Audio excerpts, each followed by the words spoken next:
এক রাজ্যে এক বাদশা ছিলেন। তার ছিল পরম সুন্দরী এক মেয়ে। সেই রাজ্যেই বাস করত এক চোর। সে রাজকন্যাকে দূর থেকে দেখে মনে মনে ভালোবেসে ফেলেছিল, কিন্তু সে জানত একজন চোরের পক্ষে রাজকন্যাকে পাওয়া অসম্ভব, তাই সে কখনো সামনে এগোয়নি। একদিন রাতে চুরি করার উদ্দেশ্যে সে বাদশাহর প্রাসাদে ঢুকল। লুকিয়ে থাকা অবস্থায় সে শুনতে পেল বাদশা আর বেগম তাদের মেয়ের বিয়ে নিয়ে কথা বলছেন। বাদশা বললেন, আমাদের মেয়ের বিয়ে দেব আল্লাহওয়ালা পরহেজগার কোনো লোকের সাথে। এই কথা শুনে চোরের মাথায় বিদ্যুৎ খেলে গেল। চুরি করার কথা ভুলে গেল সে।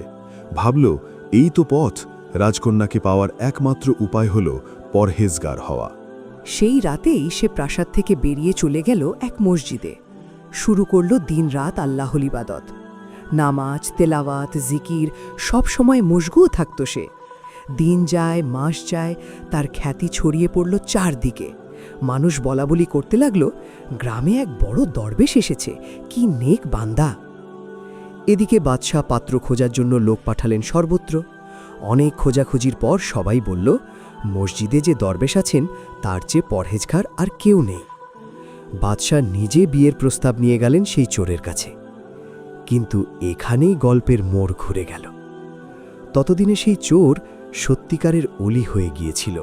আল্লাহর ইবাদতের এত মজা, এত শান্তি পেয়ে গিয়েছিল সে, যে রাজকন্যা আর রাজ্যের সম্পদ সব তুচ্ছ মনে হলো তার কাছে। সে বিনয়ের সাথে বলল, মাফ করবেন বাদশাহ, আমি এই প্রস্তাব গ্রহণ করতে পারব না। আল্লাহর ইবাদতই আমার আসল সম্পদ। বন্ধুরা, এই গল্প থেকে আমরা কি শিখলাম? যে মানুষ মিথ্যা উদ্দেশ্যে আল্লাহর দিকে ফিরেছিল, আল্লাহ তাকে সত্যিকারের হেদায়েত দিয়ে দিলেন। নিয়াত খারাপ থাকলেও আল্লাহর ইবাদত তার হৃদয়কে পরিবর্তন করে দিল। আল্লাহর কাছে যে একবার সত্যিকারভাবে চলে আসে, দুনিয়ার সব কিছু তার কাছে তুচ্ছ হয়ে যায়। তো বন্ধুরা, ভিডিওটি ভালো লাগলে লাইক করুন, শেয়ার করুন আর চ্যানেলটি সাবস্ক্রাইব করে পাশে থাকুন। আল্লাহ হাফেজ।